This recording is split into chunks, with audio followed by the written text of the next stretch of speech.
My daughter-in-law slid a paper toward me and said calmly, "Sign this 9.4 million over if you want your son to stay alive." My hands trembled. My breath caught in my chest. I raised him alone. I gave him everything. How did love become a threat? And when I finally signed it, they thought I gave up. But what if that signature was never real? What if it was the beginning of something they never saw coming? I sat across the kitchen table from Elora. Her lipstick was too perfect for this early in the day. She didn't make small talk. She didn't even look at me like family, just slid the papers toward me, one red-painted nail tapping the top page. Her voice was flat, cold. "Sign here, Marjorie, unless you want something unfortunate to happen to Rylan." My heart stopped. The room went quiet except for the hum of the old fridge. For a moment I thought I had misheard her, but her eyes stayed locked on mine. She meant it. Every word. I glanced down at the paper. It was a transfer of assets. Everything in my name, all of it. My house, the trust fund, the lottery money. I hadn't told anyone about until last month into an estate management holding under her control. There was no sugarcoating it. If I signed, I'd have nothing. But if I didn't, she was telling me my son might be hurt. Or worse. I felt my hands go cold. My breath came shallow. My Rylan. My only son. I raised him after his father died when he was 6. I worked 2 jobs, packed school lunches at 4 in the morning, sat through every parent-teacher meeting, every football game. I was the one cheering loudest. And now his wife was sitting here threatening me with his life like it was a bargaining chip. I should have screamed. I should have slapped the pen out of her hand. But I didn't. I took the pen. My fingers trembled so badly I could barely write. But I signed. Not because I was weak, not because I gave up, but because the camera hidden inside my cardigan had already been recording the moment she said it. I slid the papers back to her. She didn't smile. She just folded them carefully like she'd closed a deal. Then she stood up, smoothed her shirt, and walked out. No goodbye. Not even a glance at the family photos on the wall. When the door shut, I sat there for a long time. The silence in that kitchen felt different now, heavier, like it was holding secrets, or maybe shame. I replayed her words in my mind, over and over, not out of shock anymore, but calculation, because in that one short exchange, Elora had revealed more than she meant to. The timing, the confidence, the paperwork already prepared. This had been in the works for longer than I realized, and that meant she'd made mistakes. People like her always do when they think they've won. I reached behind the spice rack and pulled out the second recording device. I turned it off. It had captured every second. Her voice, her threats, the names she dropped, including one I recognized from a newspaper article about a money laundering ring last year. I wasn't going to the police just yet. No, I needed more. Real evidence, patterns, timelines, something that would tie her to whoever she was working with. And I was going to get it. Quietly. Carefully. I walked back to my bedroom and opened the bottom drawer of my desk, pulled out the small black notebook I hadn't touched in 10 years. The last time I used it was when I helped an old neighbor track down who was stealing from her Social Security account. Back then it was just a hobby, but now it was personal. Elora thought she'd buried me with a signature. What she didn't know was she just handed me the shovel. And if any of you listening have ever had someone smile at you while holding a knife behind their back, you understand. You feel it in your bones. That moment you decide this is not how my story ends. Stay with me, because things are about to turn. The day I found out I won the lottery, I was sitting alone in the laundry room with a broken basket handle and a sore knee. I didn't scream. I didn't dance. I didn't even tell my neighbor who usually saw everything through her kitchen blinds. I just stared at the numbers on the screen, then folded the ticket into a Ziploc bag and buried it inside the lining of an old winter coat I kept in the attic. That was over a year ago. Back then, I wasn't living in fear. I was living in quiet uncertainty. I had spent most of my life budgeting every cent, never letting myself dream too big. So when that kind of money showed up, I didn't feel joy. I felt like a stranger had walked into my life and dropped off a bomb. I had every reason to keep it secret. Rylan was between jobs. Elora had just quit hers to find herself.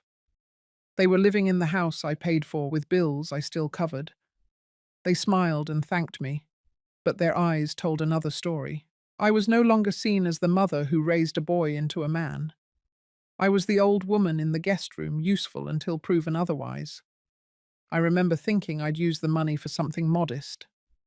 Pay off the house, fix up the cabin my late husband built in Vermont, maybe take a road trip to places I hadn't seen since my 20s.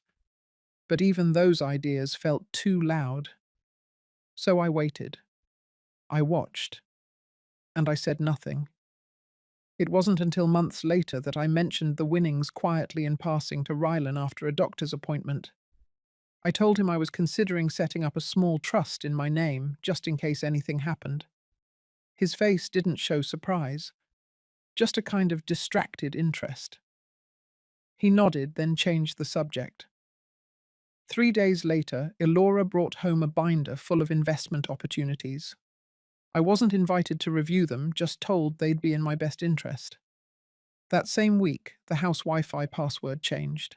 The kitchen grocery list moved from paper to a shared phone app that I couldn't access. The landline was disconnected for simplicity. I found myself locked out of accounts I had opened decades ago. When I asked Rylan about it, he brushed it off, said everything was streamlined now, said I was overthinking. But nothing about my life felt simple anymore. Elora started referring to herself as the house manager. She reorganized everything from my spice rack to the file cabinets. I couldn't find my medical folder one afternoon, and she said she'd filed it properly. I never saw it again. Then there were the visitors, men in tight suits who spoke in low voices and didn't look me in the eye. One of them left a metal briefcase on the dining room table and didn't come back for it until the next morning. Another parked outside for hours, engine running. I asked Elora who they were. She said they were consultants, and still I said nothing. I watched. I waited. I collected receipts. I wrote names and dates in a spiral notebook I kept hidden behind the dryer.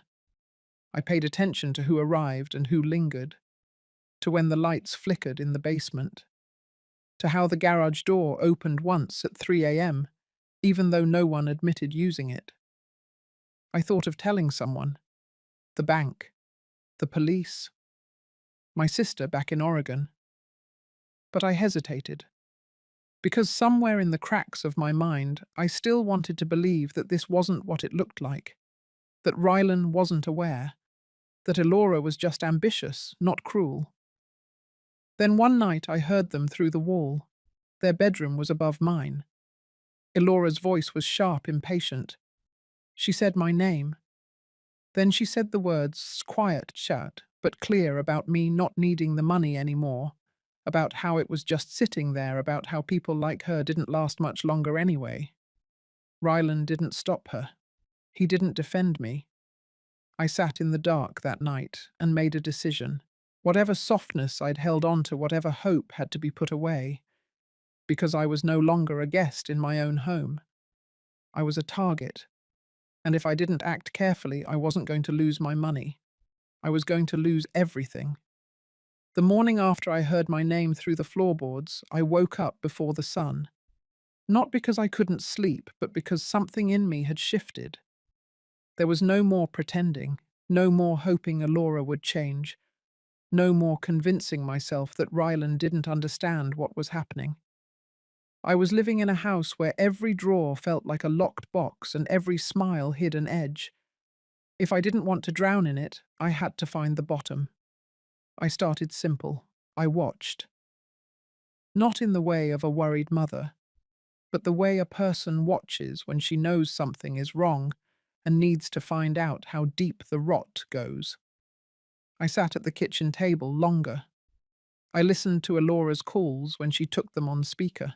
I made note of who she mentioned and how her tone shifted when she stepped into the hallway. One man's name came up often: Mason. Sometimes she laughed too hard after saying it. Other times she just said things like he handled the paperwork or he would take care of the mess. Then I began looking at the house differently. The renovations they insisted were for energy efficiency had added strange additions to the basement. A whole locked cabinet I wasn't allowed to open. Elora claimed it was for old business records. But I had lived in that house long enough to know it was new. Too new. On a Thursday afternoon when they were both out, I walked the perimeter of the house. The side gate was open, which was strange. Rylan always kept it locked. I went around and checked the basement window. It had a fresh hinge. It was subtle, painted over, but I noticed. There was also a tiny security camera tucked under the eave, pointed toward the back lawn. One I didn't install, one they never mentioned. I didn't touch anything, just walked back inside and poured myself tea like nothing was wrong. But inside, my mind was moving fast. That evening, I decided to test them. I brought up the idea of reworking my will at dinner. Nothing specific. Just a passing comment, something like I might want to split things differently. Elora froze mid-bite. Rylan said nothing. He didn't even blink. It was Elora who spoke first, lightly, like it was a joke. You don't need to worry about that kind of thing right now. You should be focusing on your health. I smiled, but I saw it. A flicker of something behind her eyes. That was the moment I knew she was afraid. Not of me, but of what she couldn't predict. The next day I drove out to the edge of town to visit someone I hadn't seen in years. Charles Myers, a retired private investigator who once lived next to my cousin in Georgia. He owed me a favor. Years ago, I helped him bury his mother after a long illness when no one else in his family showed up. I didn't expect him to remember, but he did. We sat in the back booth of a quiet diner. I told him the situation. Not everything, but enough. He asked the right questions, the kind that didn't need to be spoken aloud. He scribbled names as I mentioned them. Mason, the men in suits, the briefcases, the phone calls at night. Then he looked up and asked me if I was sure I wanted to open this door. I told him I'd already walked through it. Over the next week, Charles began pulling threads. I didn't ask how, I didn't need to know, but I started getting texts from him at odd hours, details, names, photos. One image showed Elora at a storage facility on the far side of town. Another showed her in the same cafe with Mason handing him a thick envelope. But the most disturbing was a copy of a document with my name on it. It was a draft of a power of attorney I had never signed, already notarized with a date from 2 months ago. That was when the landline went dead. That was when they streamlined everything. I didn't show the document to Rylan. Not yet. Because if he knew and let it happen, I'd lose whatever shred of belief I still held in him. But if he didn't know, I needed proof for confronting him. A few days later, I found something in the laundry room tucked behind the furnace. It was an old backpack. Inside was a second phone, prepaid, burnt orange cover. No contacts, only recent messages. They weren't addressed to Elora, but the tone made it clear who had written them. References to transfers, deadlines. The phrase "your mother-in-law" repeated more than once. One message said, "She'll fold under pressure. Just remind her what's at stake." I stood there holding the phone like it was something alive. At that point, I realized I wasn't just being manipulated, I was being hunted. So I went back to Charles, told him everything, and together we made a plan. Not a big one, not yet, but enough to start. We were going to follow the money, track the names, and most of all, gather enough to make sure whatever they were building around me would fall before they ever saw it coming. The trap was being set. But this time I wasn't the prey. I was the one tightening the wire. The following week was a tightrope. I walked it with a calm face and steady hands, but underneath my thoughts were quick and sharp. I had to keep things looking normal. Breakfast at 7, folding laundry in the sunroom, asking about Ryland's job applications, even though I knew he hadn't submitted a single one in months. Elora kept talking about renovations we didn't need, investments I never approved. I nodded and smiled. But behind my eyes I was collecting. Charles sent me updates in short, neat texts. One name stood out: Vaughan Delaney, former accountant suspected of laundering money through real estate fronts. He was arrested 7 years ago, but made a deal and vanished from public view. Guess who was in that grainy photo with Elora holding the briefcase? Same sharp jawline, same hollow eyes, new name, same man.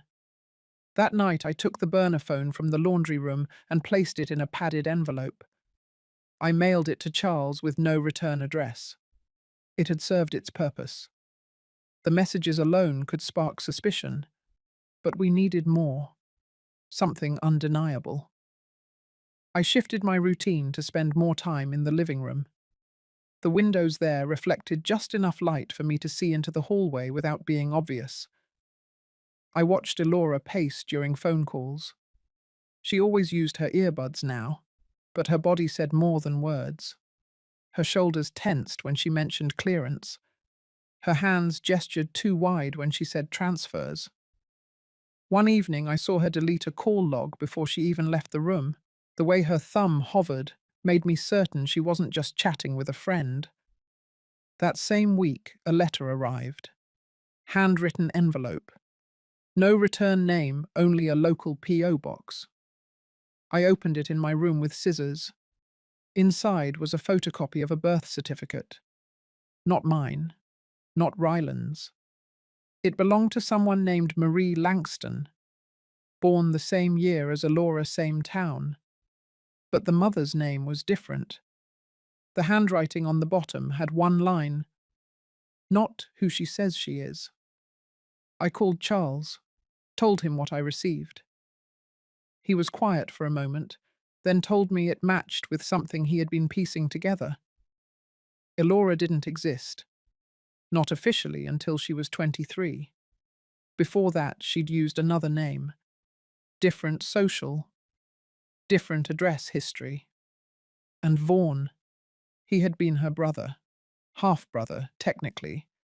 That explained the strange closeness, the glances, the trust that didn't need explaining. This wasn't just greed. It was a long game, years in the making. That night, I went to the attic, dug through my old tax folders, found the original documents from when I refinanced the house 5 years ago. The signature Elora forged didn't match. The pen strokes the spacing. I took high-resolution photos and sent them to Charles. It was time to test another boundary. The next morning I asked Elora if she'd be willing to accompany me to a financial planning meeting. I said I wanted to adjust some things, prepare for the future. She paused, then smiled, said it was a great idea. She offered to set it up herself. 3 days later, we met at a high-rise downtown. The office was modern, all glass and soft furniture. The man waiting for us was clean-cut, polite. His name was Jerome, and he said very little. Elora did most of the talking. She presented documents I had never seen: charts, asset reports, a summary of joint holdings. I sat there nodding, letting her speak. Then I asked Jerome a single question, low and calm: whether he could confirm the original date those joint holdings were filed. His eyes flicked to Elora. She stiffened. He hesitated, then mumbled something about recent restructuring. I didn't press. I just smiled and said I needed a few days to review. On the way home, Elora was quiet. Too quiet. She knew something had shifted. That night, Charles sent me a short message. Just 3 words.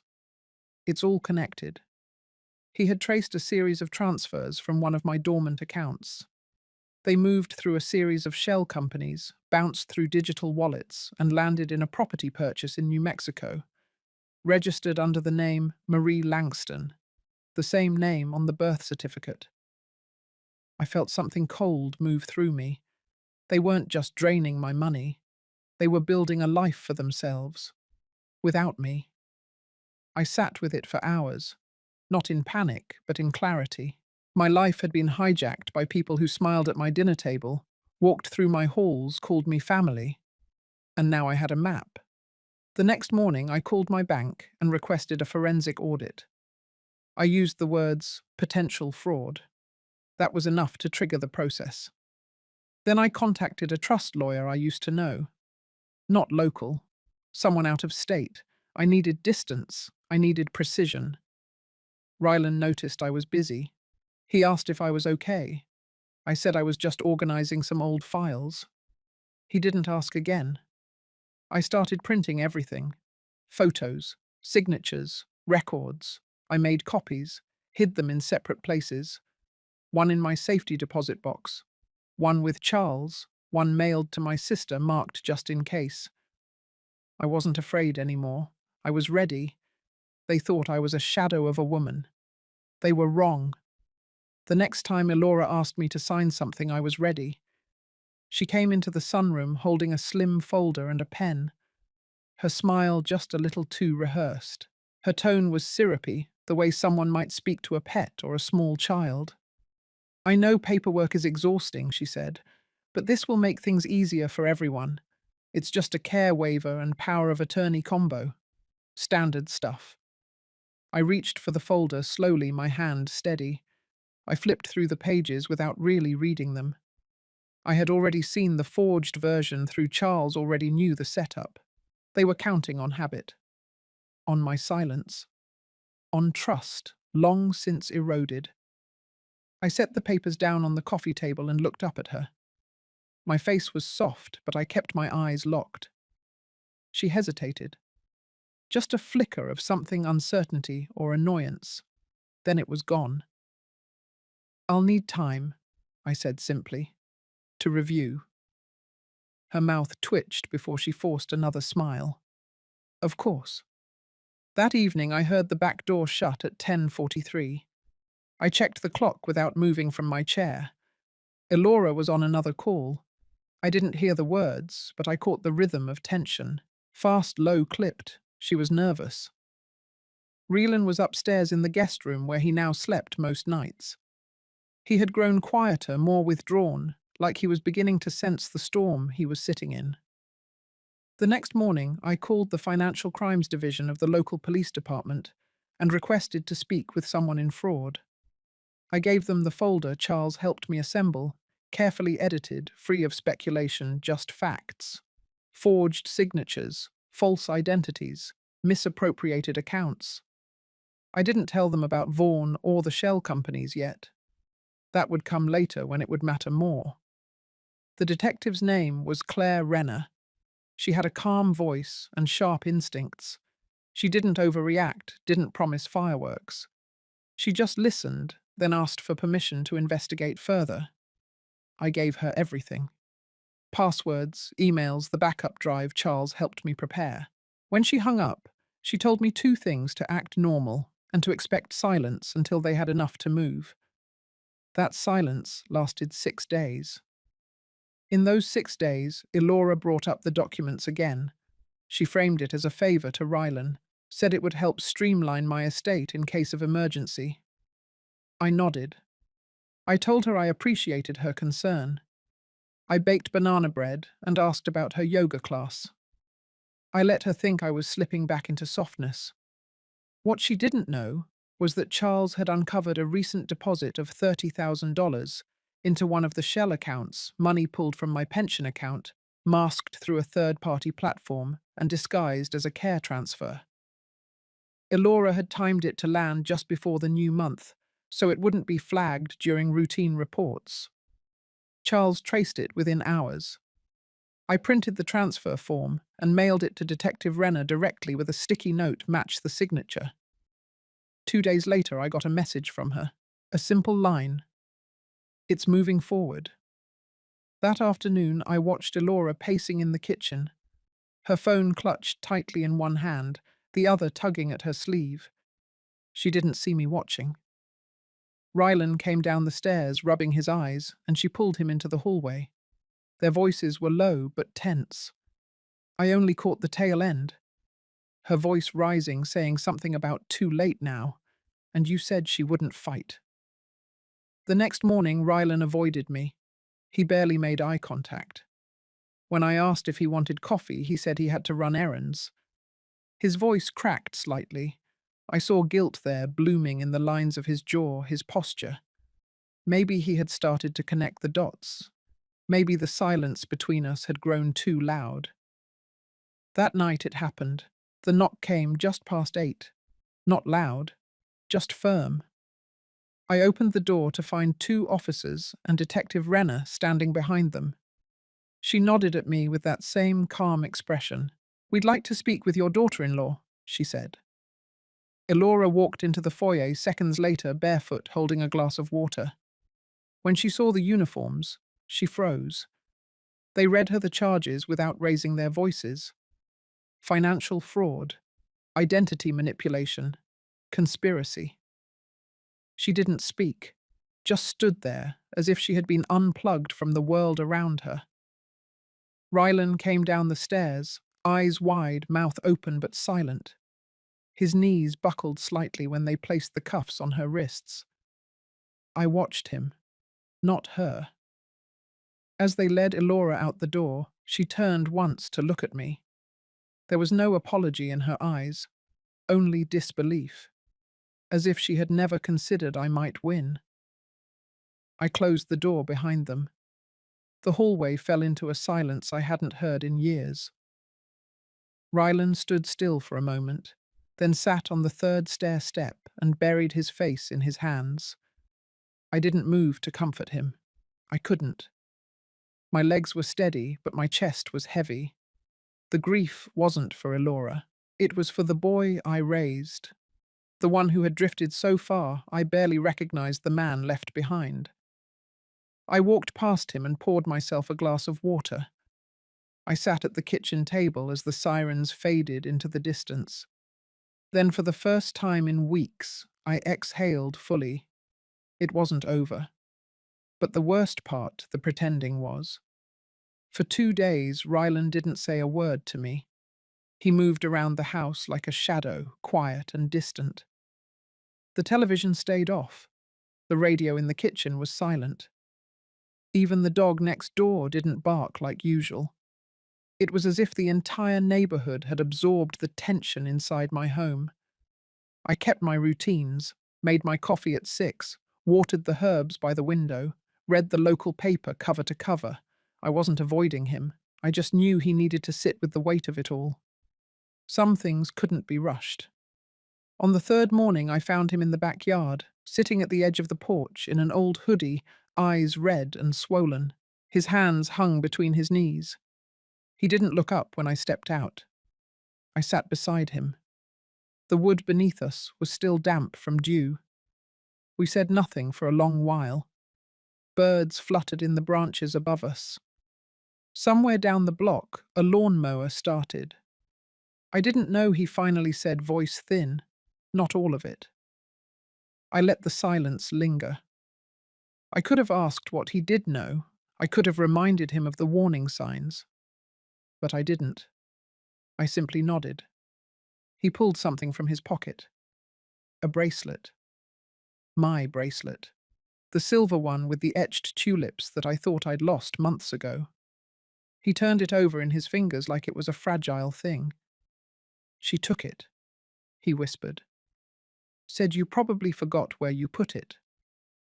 I reached over and closed his hand around it. I didn't need it back. What I needed was happening right there in that quiet porch moment. Shame. Awareness. A flicker of something soft returning. Later that day, we sat at the dining table while I went over my estate papers.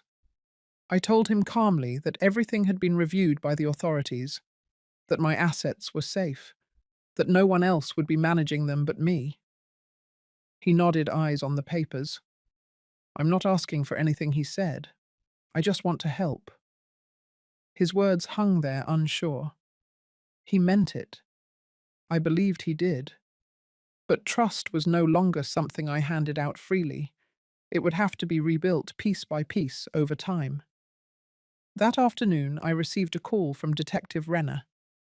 The charges against Elora were expanding. More victims had come forward.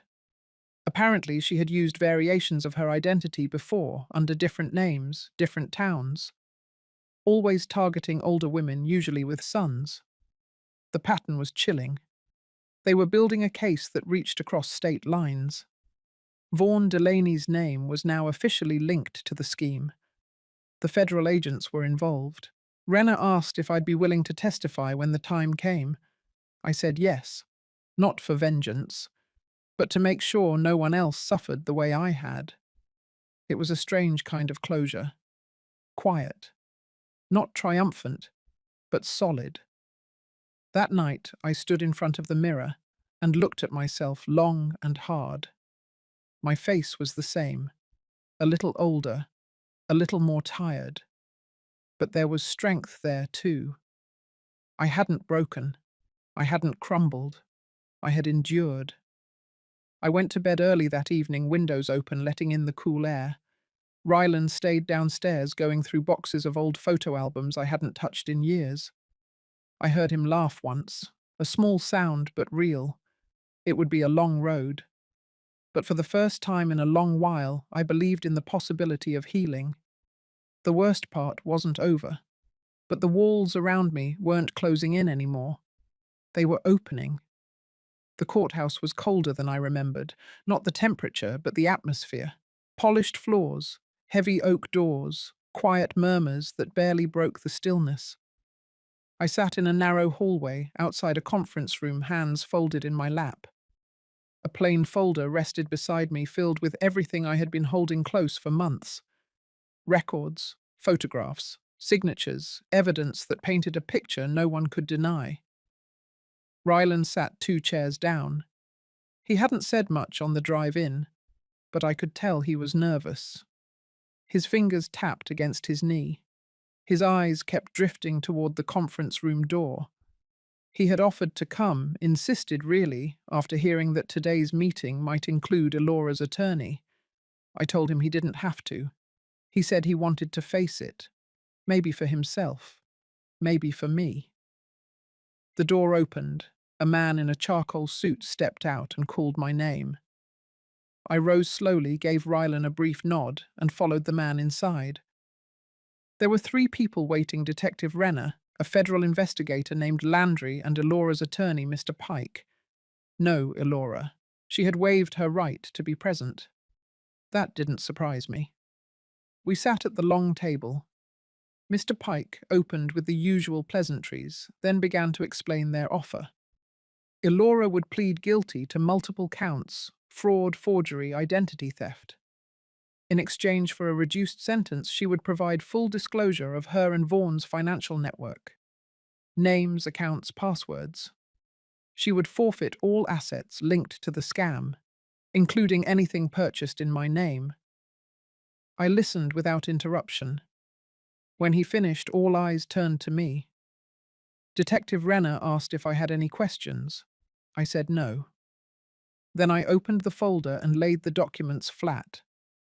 One by one, I walked them through each page: the forged trust agreement, the false identity records, the suspicious wire transfers. Mr. Pike stayed silent, taking notes. I could see the discomfort in his posture. He hadn't expected me to be so thorough.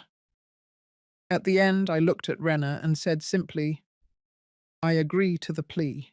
But I want the court record to reflect the full extent of the harm done, not just the financial. She nodded once. It will. After the meeting, I stepped outside into the weak afternoon sun. Rylan followed quietly. He didn't speak until we reached the car. She really thought she could get away with it. I didn't respond right away. I stood by the passenger door looking out at the street. People passed by, going about their day, unaware of the storm that had finally broken inside our lives. She almost did, I finally said. That night I didn't sleep much, not from worry, but from the weight of memory. I thought about the first time I met Elora. She had worn a pale blue dress and hugged me like I was already her mother. I remembered how she used to bring me tea when I was sick. The birthday cards with glitter pens. The soft way she said my name like it meant something. I thought I had seen her heart. I hadn't known it was performance. In the morning, I made a pot of oatmeal and sat with Rylan at the kitchen table. We didn't speak at first, but then he reached for the folder and began flipping through it. You kept all of this, he said, more to himself than to me. I watched him as he moved from page to page, each one a reminder of how deeply the betrayal had gone. Not just hers, his too. You saw her before I did, he murmured, and I didn't want to believe it. I let the silence hang. Then I said what I had been holding inside for weeks. I didn't need you to believe me. I needed you to see me. He looked up. His face was tired, older than it should have been. But in his eyes, something shifted. Not guilt, not even regret. Just recognition. That afternoon, I went to my safety deposit box. I took out the backup drive and made 2 additional copies. One stayed with me, one went to Charles, one I mailed to my lawyer. I wasn't preparing for disaster. I was closing every door that had once been left open to harm. Later that week, Detective Renner called with an update. Vaughn had been found. He was arrested in Arizona, caught using one of the alias identities Elora had helped him build. He was being transferred to federal custody. The case was expanding. I didn't celebrate. There was no joy in seeing people fall, just relief. Quiet, clean relief. That Sunday, I walked to the old church at the edge of town. I hadn't been inside in years. But the doors were open, and the sunlight coming through the stained glass fell like warm water on the wooden pews. I sat in the back and listened to the organ swell. No prayers, no requests, just presence. And when I walked out again, I felt lighter. The worst parts were behind me. The healing had begun. The following week brought a stillness that felt foreign. No phone calls from lawyers, no detectives requesting follow-up interviews, no knocks at the door from nervous neighbors who had heard whispers about the case. The world, for the first time in months, stopped demanding something from me. I thought that peace would be immediate, that it would feel like cool water after a fire. But it wasn't.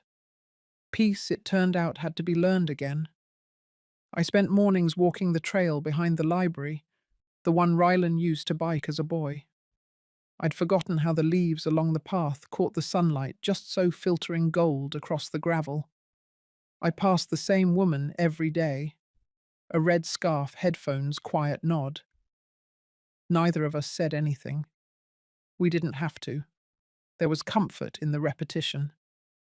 In the afternoons, I returned to my bookkeeping, not out of necessity, but out of discipline.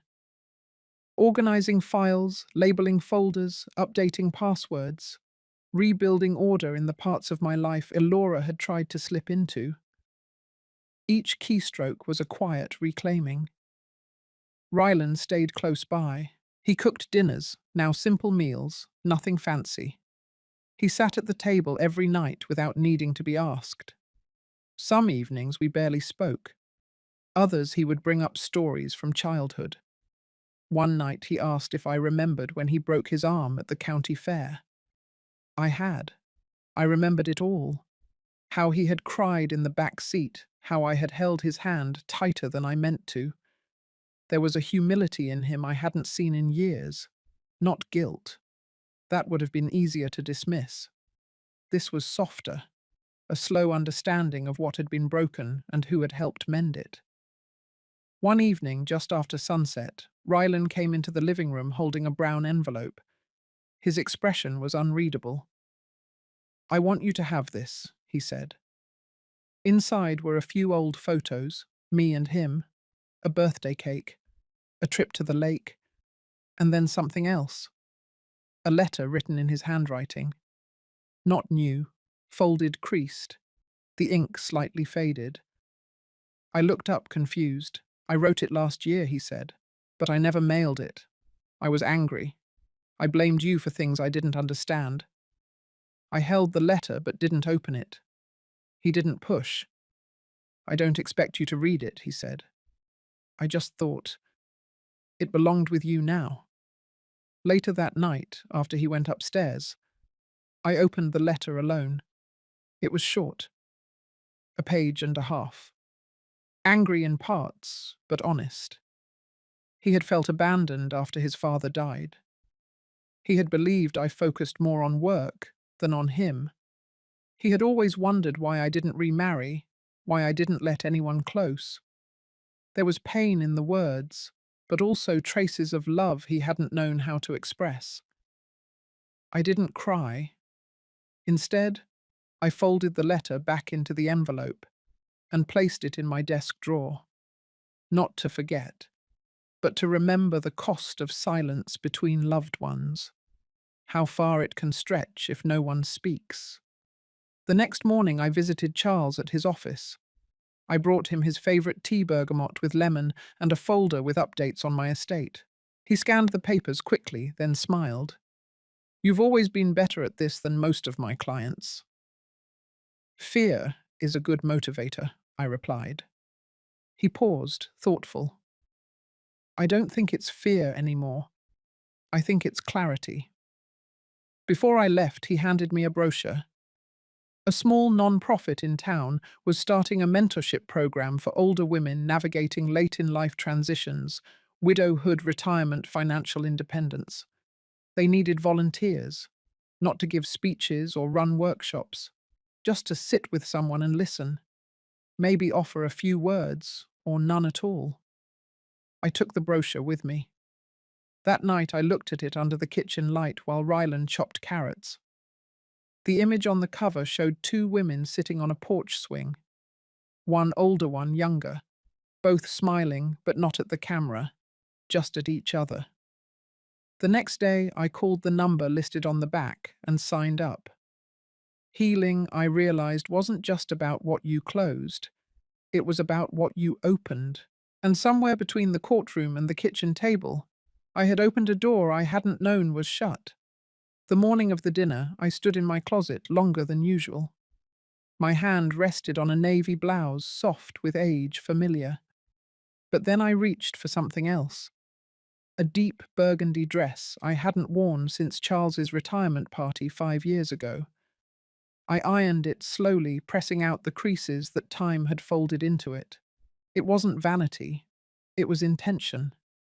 That night, as Rylan helped plate the roasted chicken and garlic potatoes, I laid the table with linen napkins and polished forks. There were no candles, no centerpieces, just the steady glow of the kitchen lights and the soft hum of music from the radio. I wanted it simple. I wanted it clear. Charles arrived first, then Dana, my accountant, who had been with me through everything. Finally, two women from the mentorship program I had quietly joined the week before. Not everyone at the table knew the full story, but they didn't need to. What mattered was the energy in the room.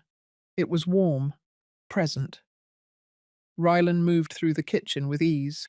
He poured water past dishes, listened. His laugh was quieter than I remembered from his younger days, but real. Midway through the meal, I stood. "I'm grateful you're all here," I began, "not just for the food or the company, but because this space, this table, it's no longer a place where I pretend. It's where I speak plainly. The room quieted. Even the music faded into the background. I looked at Rylan. Over the past year, I was made to feel disposable, like my voice, my choices, my history had no value, and I nearly believed that. But I don't anymore. I reached for the small box I had set beside my chair and placed it on the table. Inside was a revised trust document, notarized with every detail of my estate, the one they thought Elora had stolen months ago. This, I said, tapping the lid, is the only copy that matters now. It's clean, it's final, and it's not what any of you expect. I turned to Rylan. I want you to have this copy, to hold on to it, not because of what's in it, but because I trust that you'll honor what it represents. Boundaries, intention, respect. His throat bobbed. He didn't speak. He didn't have to. I sat again, and conversation slowly resumed, lighter than before. Plates passed, stories returned. Someone asked Dana about her latest hiking trip. Laughter rippled again, but underneath it all, something had shifted. Not just for them, for me, that night. After everyone had left and Rylan had gone to bed, I sat in the quiet house. I opened my laptop and stared at the desktop. Then I opened the folder marked Elora Archive. I had kept everything, every email, every spreadsheet, every recorded voicemail. There had been a moment months ago when I thought about deleting it all. But I didn't. Not out of bitterness, but because I knew that someday I might need to remember. Not the pain, but the lessons. I clicked one file. An old voice message. Elora's voice soft, almost sweet. "We're just trying to help you get organized," she had said. "This is for your own good." I closed the file. Then I deleted it. And then slowly I deleted the rest. One by one. Not because I forgot, but because I was finally done carrying it. The next morning I met Rylan on the back porch with 2 mugs of coffee. We sat in silence for a while, watching the sun lift above the rooftops. "I didn't expect any of what you said last night," he said eventually. "I know, but I'm glad you said it." I nodded, taking a slow sip. The bitterness had cooled just right. Later that day, I took a walk to the corner shop. The owner, a woman named Beatrice, waved when I entered. We hadn't spoken much beyond polite greetings, but today she came around the counter. "I heard about what happened," she said, gently. "You're stronger than most would be." I didn't respond right away. Instead, I smiled. Some things break you just enough to rebuild right. She nodded and returned to her post. I picked up a loaf of bread, some tea, and a small bouquet of tulips. Back home, I placed the flowers in a vase by the kitchen window. The sun hit them just so, lighting their petals like stained glass. I stood there for a long time, watching their quiet color bloom into the room. I had been threatened, betrayed, undermined, but I hadn't been erased.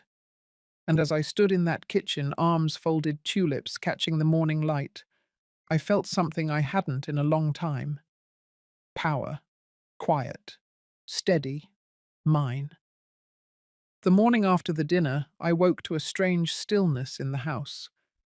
Not silence exactly, but an absence of tension.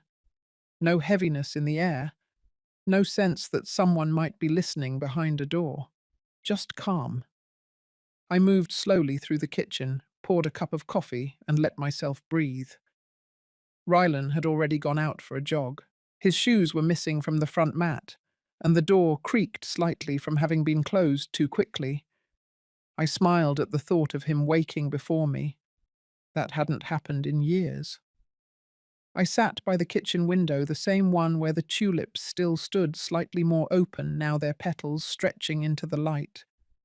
There was something about them I couldn't stop watching, as if they too had been holding their breath for a long time. Around noon, I drove to Charles's office. We had scheduled one final meeting not for legal paperwork, but for something else. Closure. The kind that can't be written into a contract or sealed in a folder. He was waiting in the conference room, a mug of black coffee already steaming at his elbow. "I brought this for you," I said, handing him a small envelope. He opened it and took out a handwritten note.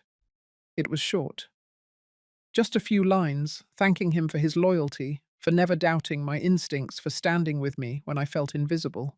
He read it in silence, then folded it carefully and placed it in his inside jacket pocket. "Most people don't say thank you like that," he said. I shrugged. Most people haven't walked through fire. We didn't talk about Elora or the court case. We didn't need to. That chapter had been sealed. She had accepted the full terms of the plea deal and begun her sentence the week before. Vaughan, too. Their names had started to fade from the newspapers. Soon they would be little more than footnotes to other people's stories, but not to mine. Before I left, Charles slid a single sheet of paper across the table. It was a list. Organizations, scholarships, grants, causes I had mentioned in passing during our conversations over the past year. Women's shelters, financial literacy programs, caregiver support groups. "You said you didn't want your legacy to be just about defense.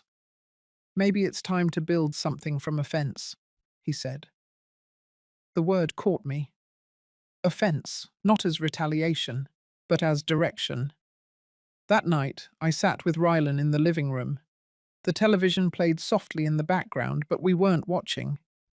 He held a sketch pad on his knees, something he had picked back up recently. He didn't show me what he was drawing, and I didn't ask. I trusted the process, whatever it was. "I've been thinking," he said without looking up, "about the land, the property in North Creek. Maybe we could do something with it." I blinked. The land had been in the family for generations, left untouched since my father passed. It was beautiful, wild, remote. What kind of something? He shrugged. Not development, not profit. Maybe a retreat. A place where people could go when life kicks them in the teeth, where they could breathe again. I stared at him. "You sound like your father," I said. He looked at me, then eyes steady. "Maybe I'm finally ready to." We didn't talk about logistics, not yet. But that night, after he went to bed, I pulled out an old map and traced the edges of the North Creek property. I hadn't thought of it in years. It was just land, trees, silence. But maybe silence was what people needed. I ran my finger over the ridgelines and valleys, then circled a small clearing I remembered from childhood. We used to camp there when the summers were long and the air was sweet. I folded the map and placed it back into the drawer right on top. The next morning, I mailed a check to the Caregiver Support Fund Charles had listed, then another to the Library Foundation. Then I called Dana and told her we were going to restructure the trust, not to make it more protected, but more purposeful. That afternoon, I returned to the Mentorship Center. It was my third time there, and the woman I had been paired with, Jolene, was waiting with her tea already half finished. She was in her early 50s, recently divorced, living in her car while trying to finish a certification course. She didn't want advice. She wanted quiet. So we sat that way. Before I left, she said, "You make it feel like time isn't chasing me." I didn't know what to say to that, so I just nodded and placed my hand gently on her shoulder. That evening I stood in the backyard and watched the light change. The shadows stretched longer now. Autumn was close. The air was cooler. The sky richer. In the stillness, I thought about how far I had come. From being seen as disposable. From signing away my care without anyone looking twice. From being laughed at for my trust. And now here I was. Not erased, not bitter, but rebuilt. By my own hands, by my own terms. The leaves had started to turn when I got the invitation. It came in a cream-colored envelope, thick paper, hand-addressed. At first I thought it was from someone at the mentorship center, but when I flipped it over, my breath caught. It was from Vaughan Delaney's mother. I hadn't thought about that woman in months. I barely remembered her face from the courthouse. But inside the envelope was a note. Short. Not quite an apology. Not quite a request. She wanted to meet. For a long while I stared at it, unsure if I should even respond. I didn't owe her anything. She hadn't wronged me directly, but her silence back then had been loud. Still, something in me needed to go. So I did. We met at a public park under a gazebo that overlooked a pond with ducks circling quietly. She arrived with a worn purse and a bag of cracked corn for the birds. Her hands were older than I remembered, her eyes even more so. We sat without speaking for nearly 5 minutes. She tossed the corn one small handful at a time. Her movements were mechanical, rehearsed. Then she said, "I never knew what my son was capable of." I didn't answer. I wasn't there to soothe her guilt. She went on. "When the news broke, I stayed inside for weeks. Couldn't face the neighbors, couldn't face myself. But I thought about you, what it must have felt like." Again, I said nothing. Let her carry the weight. "I just wanted you to know," she whispered. "He was a sweet boy once." And for a moment I believed her. But sweetness isn't enough, not when it turns into coercion, or silence, or complicity. She offered no excuses, just silence, and grief, and cracked corn. When she left, she pressed a small note into my hand. I didn't open it until much later. All it said was, "I'm sorry." Back home, I tucked the note away, not out of sentiment, but because I wanted to remember that even the ones closest to darkness sometimes feel the cold. A few days later, I visited the lawyer again. Not Charles this time, but a young woman named Felice, who had just opened her own firm. She specialized in elder protection law. We sat down and reviewed every detail of my legal standing, not because I doubted anything, but because I wanted clarity. Power without understanding was just another version of vulnerability. Felice was sharp, thoughtful. She didn't speak over me or make assumptions. She let me set the pace. When we finished, she said, "You've done everything right." I nodded. But it wasn't about right or wrong. It was about reclaiming the space I had once surrendered. That evening, I received a message from Jolene. Just 3 words I passed. Finally. I didn't cry, but I smiled so wide it ached. That moment didn't erase anything. It didn't fix the past. But it reminded me that progress doesn't always look like fireworks. Sometimes it's just a text from someone who once felt invisible. Later that week, I packed a small overnight bag and drove north to the land in North Creek.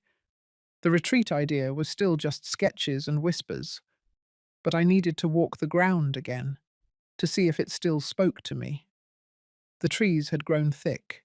The path was narrow, but still passable. I followed it to the clearing where we used to camp. The air was crisp, filled with the scent of pine and dry leaves. A hawk soared overhead, circling, then vanished into the treetops. I sat on a flat rock, let the silence fold around me. In that moment, I didn't feel like a victim, or a cautionary tale. I felt like a woman who had survived herself, and that more than anything felt like peace. Fall deepened.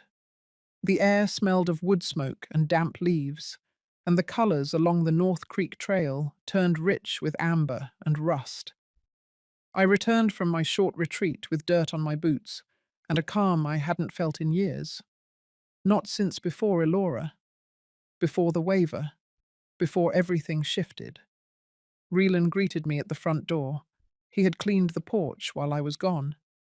swept away the pine needles, replaced the light bulb that flickered last week, even hung a small wooden wind chime by the kitchen window.